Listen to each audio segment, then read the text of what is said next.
19वीं सदी का बंगाल। हवेली की दीवारों पर चुप्पी पसरी हुई थी। बाहर आम के पेड़ों की कतारें और भीतर अनकहे रहस्य। छोटी सी बुलबुल अपनी मासूम हंसी से हवेली में पहली बार कदम रखती है। उसकी आंखों में जिज्ञासा, मन में डर और हाथों में मेहंदी के निशान हैं। महल के आंगन में उसकी चूड़ियों की खनक जैसे जीवन की एक झलक बन जाती है। बुलबुल हंसते हुए, इतनी बड़ी हवेली, क्या इसमें भूत रहते हैं? महेंद्र, उसका छोटा देवर, उम्र लगभग बराबर।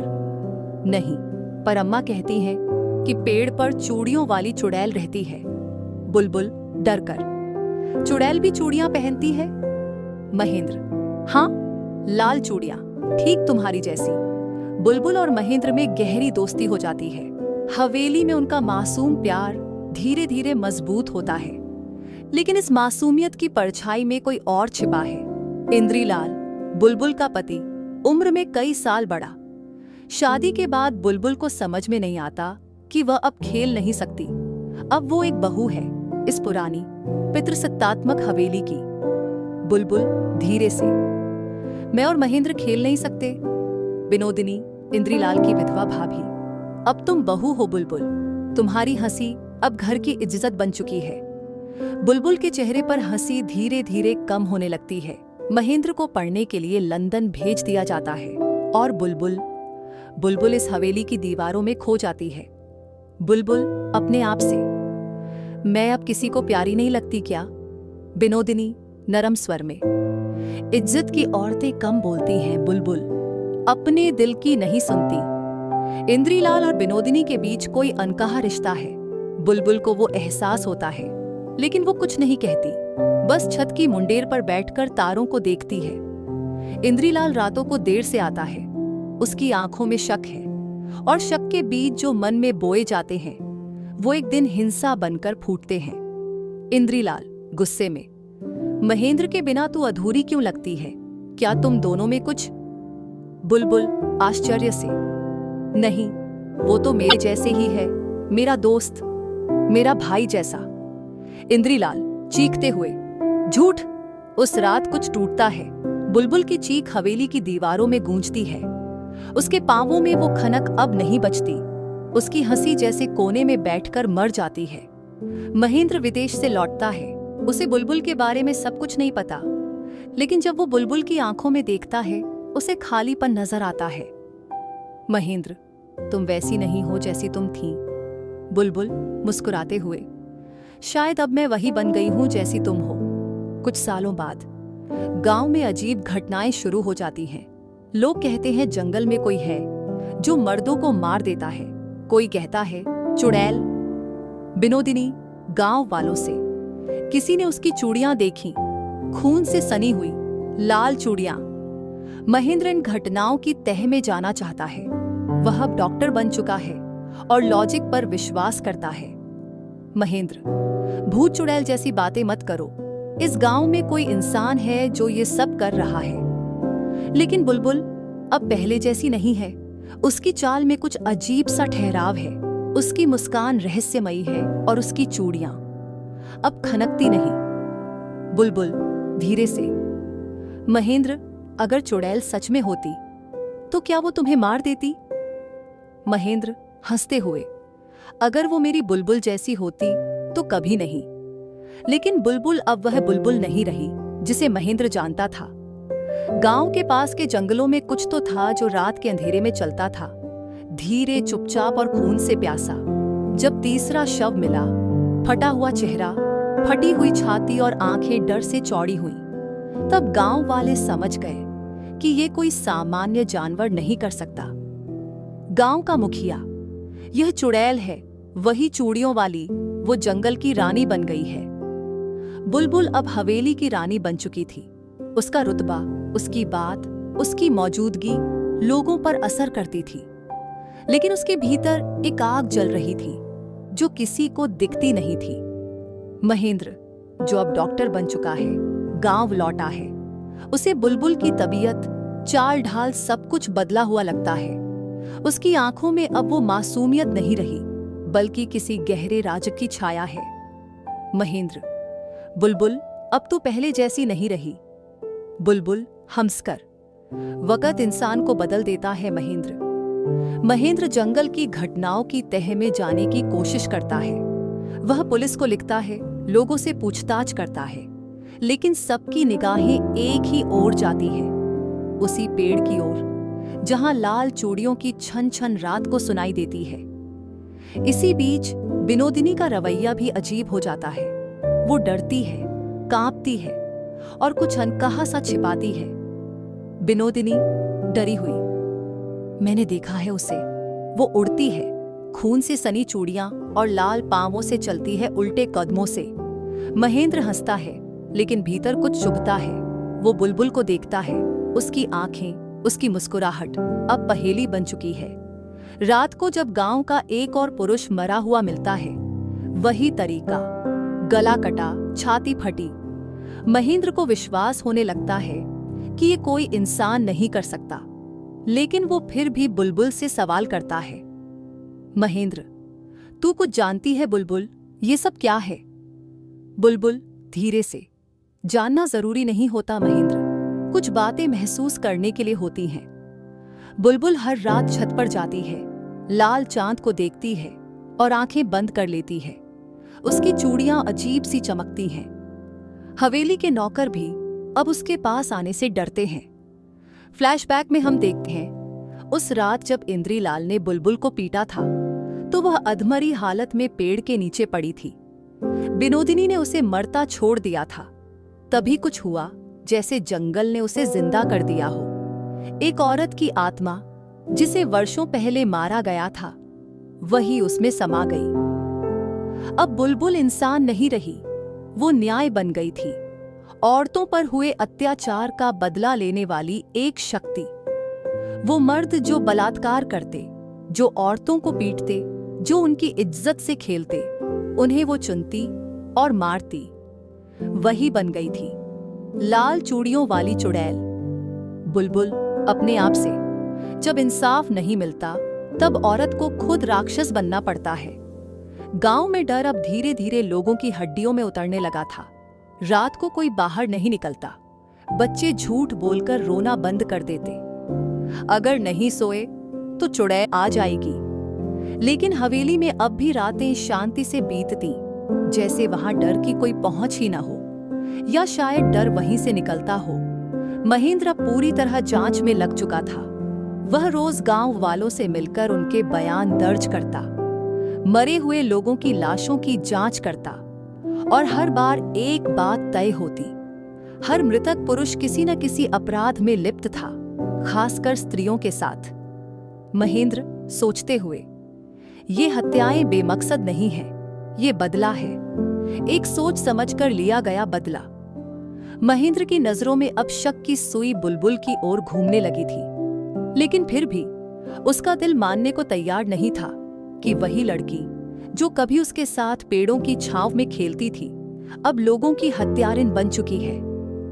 एक रात जब महेंद्र हवेली की छत पर गया, वहां उसने बुलबुल को खड़े देखा, चांद की तरफ देखते हुए। उसका चेहरा रोशनी में चमक रहा था और चूड़ियां धीमे धीमे खनक रही थी। महेंद्र धीरे से, तू बहुत बदल गई है बुलबुल। बुलबुल मुस्कुराकर, पर तू तो वही है, सच्चाई की तलाश में खोया हुआ। मुझे अच्छा लगता है ऐसा महेंद्र। उसकी आवाज में अजीब सा रस था, कोई ऐसी शक्ति जो मोहक थी लेकिन भीतर तक कंपा देने वाली। महेंद्र अब हवेली की पुरानी किताबें खंगालने लगा। उसे एक पुरानी पांडुलिपि मिली जिसमें एक आत्मा का जिक्र था, एक ऐसी औरत की जिसे अन्याय के कारण मार डाला गया था और जिसने अपने साथ हुए अपराध का बदला लेने के लिए चुड़ैल का रूप ले लिया था। पांडुलिपि में जब चूड़ियां खनकती हैं और लाल पांवों की छाप उल्टे पड़ती है, तब समझो स्त्री नहीं, शक्ति आई है इंसाफ करने। इसी दौरान गांव में एक और मौत होती है, लेकिन इस बार मृतक एक बहुत प्रभावशाली जमींदार था। वो आदमी जो अपनी नौकरानी के साथ जबरदस्ती करता था। गांव अब दो भागों में बांट गया। एक भाग कहता था, हमें बचाया जा रहा है। दूसरा भाग डर से कांप रहा था। पुलिस को बुलाया गया, लेकिन बुलबुल सबकी नजरों से बचती रही। एक रात महेंद्र ने तय किया कि वह जंगल में जाएगा, वही पेड़ जहां चूड़ियों की आवाज आती थी। उसकी जेब में टॉर्च और दिल में हिम्मत। लेकिन जंगल में उसे कुछ नहीं दिखा, सिवाय एक स्त्री के जो हवा में तैरती सी लग रही थी। महेंद्र हड़बड़ाकर, कौन है? पर कोई जवाब नहीं, सिर्फ चूड़ियों की छनक और लाल पांवों के निशान। वह भागता है, गिरता है और होश खो बैठता है। जब उसकी आंख खुलती है, वो हवेली में है, बुलबुल के पास। बुलबुल धीरे से, कभी कभी डर से डर कर नहीं, समझकर लड़ना होता है।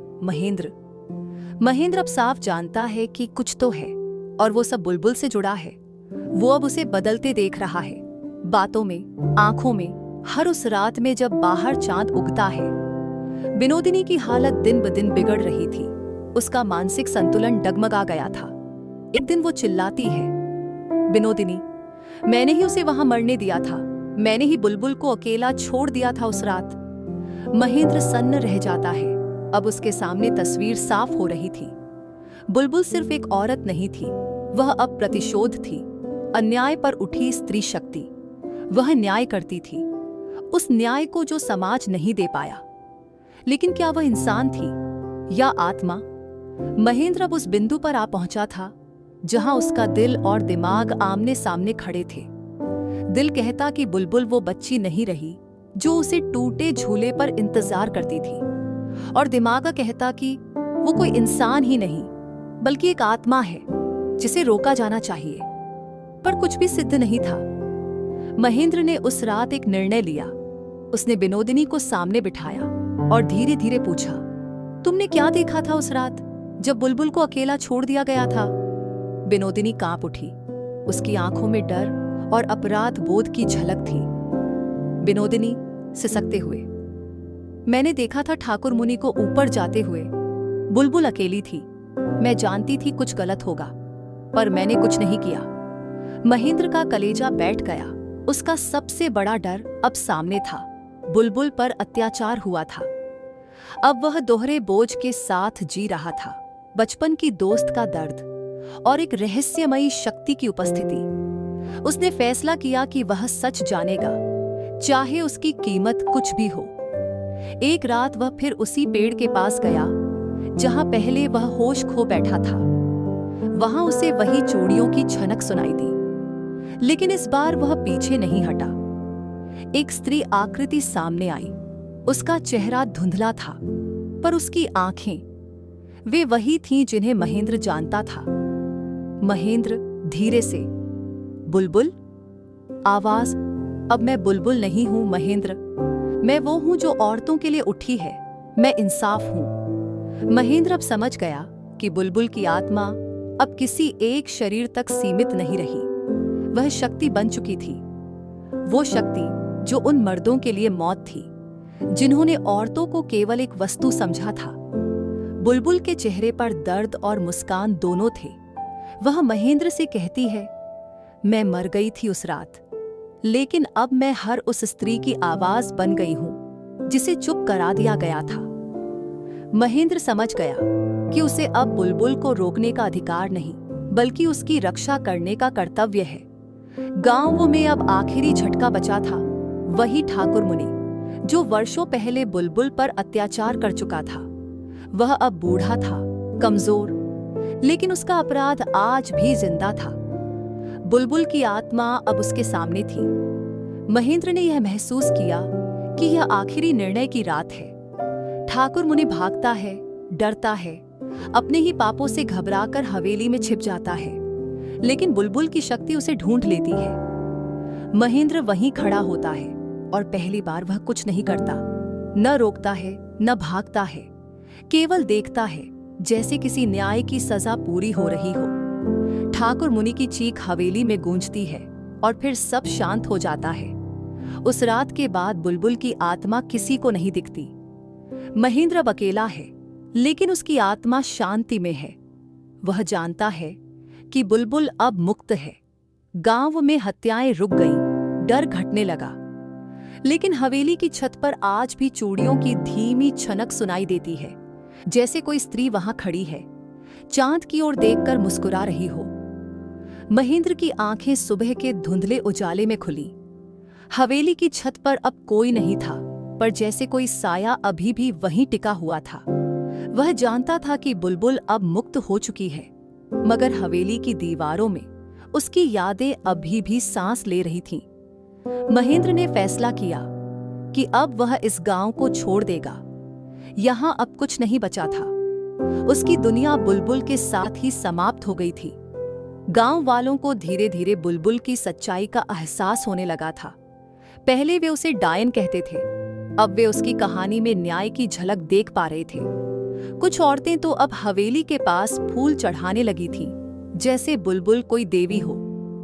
महेंद्र ने अपने पुराने कमरे को देखा। वहां की दीवारों पर अभी भी बचपन की हंसी गूंज रही थी। उसने बुलबुल की किताबें संभाली, जो वो कभी महेंद्र को पढ़कर सुनाया करती थी। एक चिट्ठी उसके तकिए के नीचे रखी मिली। प्रिय महेंद्र, अगर मैं सच में कहीं हूं तो जान लेना कि तुम्हारी दोस्त अब डरती नहीं।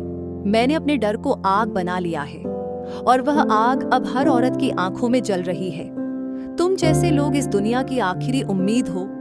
जियो और उम्मीद मत छोड़ना। तुम्हारी बुलबुल। महेंद्र रो पड़ा। वो आंसू पाप का प्रायश्चित नहीं थे, वो प्यार और वियोग की आत्मा की भाषा थे। गांव छोड़ने से पहले महेंद्र एक बार उस पेड़ के पास गया जहां से सब शुरू हुआ था। वहां एक छोटी बच्ची बैठी थी। उसकी आंखें बुलबुल जैसी थीं। बच्ची मुस्कुराकर, कभी कभी कहानियां सच हो जाती है ना? महेंद्र मुस्कुराया। हाँ, और कभी कभी कहानियां ही दुनिया को बदल देती हैं। वो बच्ची उठकर चली गई। उसकी चूड़ियों की छनक उस सुबह की हवा में एक नई शुरुआत का संकेत दे रही थी। महेंद्र ने गांव छोड़ दिया, लेकिन बुलबुल की कहानी वहीं नहीं रुकी। गांव में अब औरतों की आंखों में डर नहीं, आत्मबल था। वे अब बात करने लगी थीं, अपने लिए खड़ी होने लगी थीं। बुलबुल अब एक नाम नहीं, एक आंदोलन थी। जहां भी किसी स्त्री के साथ अन्याय होता, वहीं चूड़ियों की एक धीमी आवाज गूंजने लगती। कोई नहीं जानता कि वह कौन है, पर सब कहते बुलबुल आई थी। महेंद्र के जाने के कई महीने बाद गांव की हवाओं में फिर हलचल हुई। एक नया अफसर गांव आया। नाम था अर्जुन राय। उसकी आंखों में आधुनिकता का चमक था और सोच में बदलाव लाने की जिद। वह कहता था, किसी भी समाज का विकास तभी होता है जब डर की दीवारें तोड़ी जाएं। अर्जुन ने गांव में शिक्षा और स्वास्थ्य केंद्र खोलने का बीड़ा उठाया। सब लोग खुश थे, लेकिन एक बात पर वह ठहर गया, हवेली। उसने सुना था कि हवेली में एक आत्मा बसती है, जिसे सब बुलबुल कहते हैं। उसने गांव वालों से कहा, डर से उबरने के लिए तुम्हें अंधविश्वास छोड़ना होगा। पर गांव की औरतों ने चुपचाप विरोध किया। उनके लिए बुलबुल कोई अंधविश्वास नहीं, एक उम्मीद थी, एक रक्षक जो उन पर अत्याचार करने वालों को सजा देती थी। अर्जुन ने फैसला किया कि वह हवेली को सरकारी कार्यालय में बदल देगा। उसके लिए वह गांव वालों की सहमति चाहता था। सभा बुलाई गई। सभा में गांव की एक बुजुर्ग महिला खड़ी हुई, जिसने धीरे से कहा, बुलबुल सिर्फ आत्मा नहीं, चेतना है बेटा। उसे मिटाने की कोशिश मत कर, समझने की कोशिश कर। अर्जुन थोड़ा हंसा। उसने सोचा, ये सब भावनाओं में डूबे लोग हैं, वो तर्क की भाषा समझते ही नहीं। लेकिन उसी रात अर्जुन को हवेली के पास एक रहस्यमयी अनुभव हुआ। उसने देखा कि एक औरत की परछाई हवेली की छत पर खड़ी थी। उसकी चूड़ियों की आवाज शांत रात को चीरती हुई आई। अर्जुन ने आंखें रगड़ी, पर वह छाया गायब हो गई। अगली सुबह अर्जुन ने उस छाया को भ्रम मानकर नजरअंदाज किया, लेकिन एक अजीब बात हुई। उसकी मेज पर एक चिट्ठी पड़ी थी, जिस पर लिखा था, हर बार जो औरतों की आवाज दबाने आएगा, उसे जवाब मिलेगा, बुलबुल। अर्जुन चौंक गया। किसने लिखा? कोई गांव वाला। पर यह तो हवेली के अंदर के कमरे में रखी थी। वह अब उलझन में था। तर्क और विज्ञान की किताबें उसके दिमाग में गूंज रही थीं, पर दिल एक अनजानी सच्चाई की ओर झुक रहा था। उसने खुद से पूछा, अगर बुलबुल कोई आत्मा नहीं भी है, तो भी क्या यह जगह उसकी याद और न्याय की भावना से जुड़ी नहीं? उसे धीरे धीरे समझ आने लगा कि बुलबुल एक चेतावनी नहीं बल्कि परिवर्तन की प्रतीक है। उसने गांव की स्त्रियों से बात की, पूछा कि बुलबुल की कहानी क्या है। उन्हें पहली बार किसी ने सुना। उन्होंने अपनी कहानियां सुनाई, अपने दर्द, अपने साहस और बुलबुल को। अर्जुन ने फैसला किया कि वह हवेली को कार्यालय नहीं बनाएगा, बल्कि वहां एक नारी केंद्र बनेगा जहां महिलाएं अपनी कहानियां कहेंगी, अपने अधिकारों की बात करेंगी। हवेली अब बदल रही थी। वहां अब दीप जलते थे, दीवारों पर चित्र बनते थे और हवाओं में बुलबुल की मुस्कान तैरती थी। गांव की औरतें वहां आकर बैठती, गीत गाती और चूड़ियां पहनती। हवेली अब डर का नहीं, शक्ति का प्रतीक बन चुकी थी। अर्जुन राय अब केवल एक अधिकारी नहीं रहा था, वह गांव की चेतना का हिस्सा बन गया था। वह दिन भर गांव की महिलाओं के साथ बैठता, उनकी कहानियां सुनता और नारी केंद्र को गांव की एक नई शुरुआत की तरह विकसित कर रहा था। लेकिन उसकी रातें अब भी बेचैनी से भरी होती थीं। उसे नींद में वही छाया दिखती, वही चूड़ियों की आवाज, वही रहस्यमयी नजरें।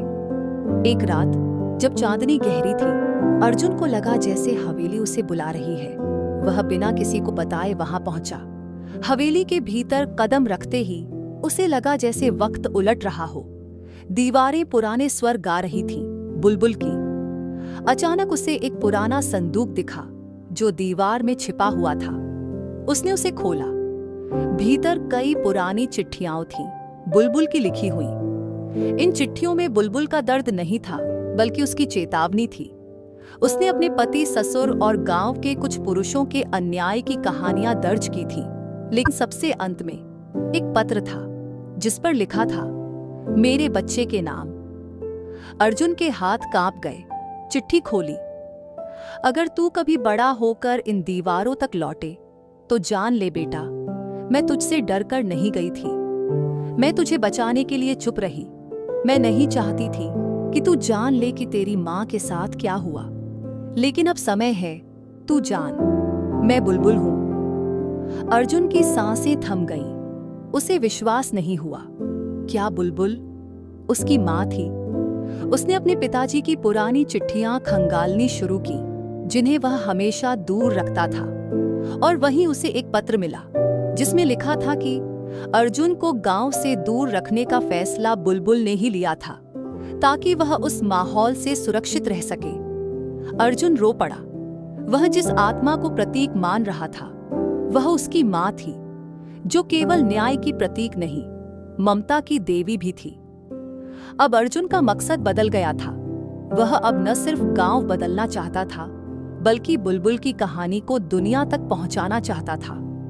उसने गांव में एक बुलबुल संग्रहालय खोलने की योजना बनाई, जहां चिट्ठियां, चित्र और उन महिलाओं की कहानियां होंगी जिन्हें कभी आवाज नहीं दी गई। गांव की औरतें अब अपने बच्चों को बुलबुल की कहानियां सुनाती। हवेली में अब डर नहीं था, गर्व था। एक औरत जो टूटी नहीं, बनी चट्टान। लेकिन एक रात जब अर्जुन संग्रहालय के कमरे में बैठा काम कर रहा था, अचानक खिड़की से वही चूड़ियों की आवाज आई। वह मुस्कुराया। कोई डर नहीं था, कोई घबराहट नहीं। अर्जुन धीरे से, मां, तुम अब बसती हो हर उस स्त्री में जो अब खड़ी होती है। मैं जानता हूं तुम यहीं हो। चूड़ियों की आवाज एक बार फिर आई और हवेली के दीपक की लौ झिलमिलाई। अर्जुन राय ने बुलबुल की विरासत को लेकर शहर जाने का फैसला किया। उसके मन में एक ही सवाल था, क्या इस गांव की वह कहानी जो पीढ़ियों से चुपचाप सहती रही, शहर की तेज और आधुनिक दुनिया में भी अपनी जगह बना पाएगी?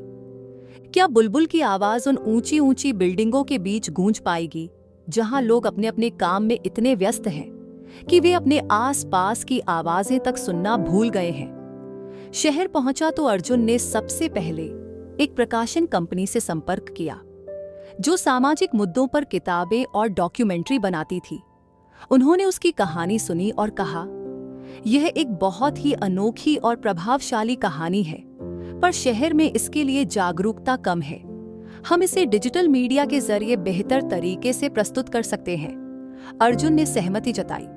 उन्होंने बुलबुल की कहानी को डॉक्यूमेंट्री के रूप में बनाने की योजना बनाई। पर यह आसान नहीं था। शहर की दुनिया में अंधविश्वास और पुरानी परंपराओं को समझना मुश्किल था। कई लोग अर्जुन की बातों पर विश्वास नहीं करते थे। उन्हें लगा कि यह सिर्फ एक लोक कथा है जिसे ज्यादा महत्व नहीं दिया जाना चाहिए। अर्जुन ने सामाजिक कार्यकर्ताओं, फेमिनिस्ट ग्रुप्स और उन महिलाओं से संपर्क किया जिन्होंने अपने जीवन में अत्याचार झेले थे। उन्होंने उन्हें बुलाया बुलबुल की कहानी बताने के लिए। धीरे धीरे यह कहानी वायरल होने लगी। कुछ शहरवासी इसे प्रेरणादायक मानने लगे, पर कईयों को यह अस्वीकार्य भी लगा। एक दिन एक बड़ी प्रकाशन सभा में अर्जुन को बुलाया गया, जहां वह बुलबुल की कहानी पर प्रस्तुति देने जा रहा था। वहां उसने देखा कि कई लोग उसकी बातों का मजाक उड़ाने लगे। ऐसी कहानी, वह भी आज के समय में, यह सब बस अंधविश्वास ही है। इस तरह की बातें सुनकर अर्जुन का मन घबराया नहीं, बल्कि और मजबूत हुआ। अर्जुन ने सभा में कहा, यह कहानी केवल एक आत्मा की नहीं है, यह महिलाओं की आवाज है, उनके अधिकारों की, उनके दर्द की और उनकी लड़ाई की। बुलबुल का अर्थ है वह शक्ति जो हम में है, जो हमें डर को मात देकर आगे बढ़ने की हिम्मत देती है। इस वक्त उसने महसूस किया कि बुलबुल का जादू सिर्फ गांव तक सीमित नहीं था। वह हर उस जगह थी जहां कोई महिला अपने हक की लड़ाई लड़ रही थी। जहां भी कोई अत्याचार होता है, वहां बुलबुल की आवाज उठती थी। इस बदलाव के साथ डॉक्यूमेंट्री रिलीज हुई। इसे लोगों ने सराहा और आलोचना भी की, लेकिन यह बात तय थी कि बुलबुल अब केवल एक कहानी नहीं रही, बल्कि एक आंदोलन बन चुकी थी। अर्जुन की जिंदगी में अब बुलबुल की जगह सिर्फ एक याद नहीं, बल्कि एक मिशन बन गई थी। बुलबुल की कहानी की चर्चा फैल गई। गांव की महिलाएं अब और भी ज्यादा जागरूक हो रही थीं। वे अपने अधिकारों के लिए आवाज उठा रही थीं।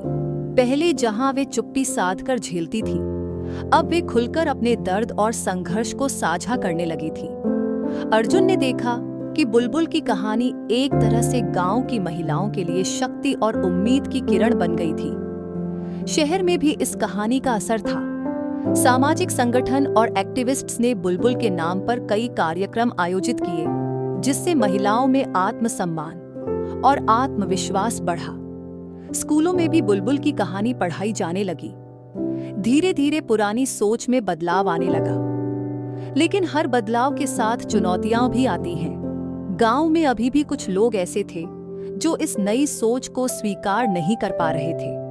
वे बुलबुल की आत्मा को एक भूतिया कहानी मानकर डराने की कोशिश करते।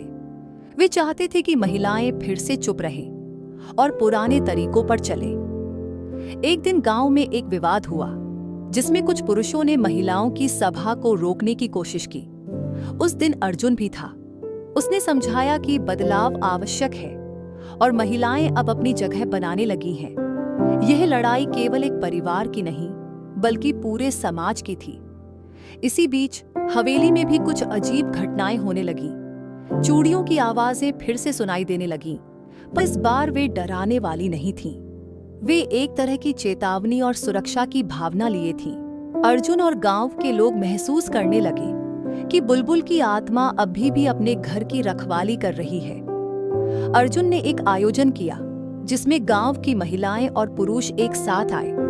उन्होंने वादा किया कि वे एक दूसरे का सम्मान करेंगे और बदलाव को स्वीकार करेंगे। यह पहल गांव में एक नई शुरुआत की तरह थी। बुलबुल की कहानी अब केवल एक डरावनी कथा नहीं रही, बल्कि एक प्रेरणा बन चुकी थी।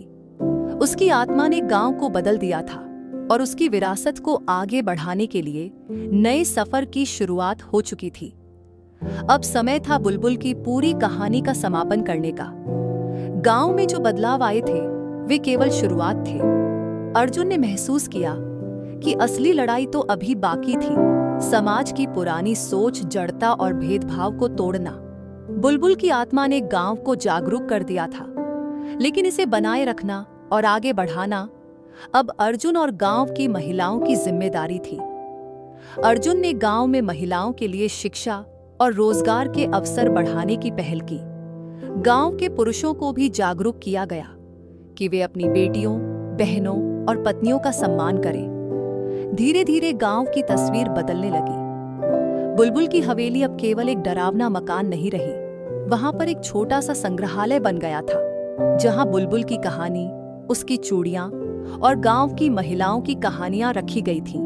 यह संग्रहालय आने वालों को याद दिलाता था कि न्याय और सम्मान के लिए लड़ाई हमेशा जरूरी होती है। अर्जुन ने कई बार महसूस किया कि बुलबुल की आत्मा उसके साथ है, उसे मार्गदर्शन दे रही है।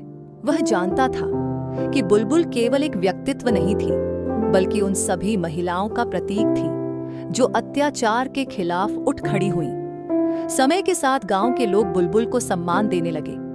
बच्चों को बुलबुल की कहानी सुनी जाती ताकि वे सीख सके कि महिलाओं का सम्मान सबसे बड़ा संस्कार है। शहर में भी बुलबुल की कहानी कई लोगों को प्रेरणा देती रही। कई महिलाओं ने अपने जीवन में बदलाव लाने की ठानी। बुलबुल की आत्मा अब एक जन आंदोलन बन चुकी थी। अर्जुन ने अंतिम बार हवेली में जाकर कहा, तुम्हारी कहानी ने हमें जकड़ रखा था, पर अब उसने हमें आजाद किया है। तुम्हारी आत्मा अब शांति से विश्राम कर सकती है।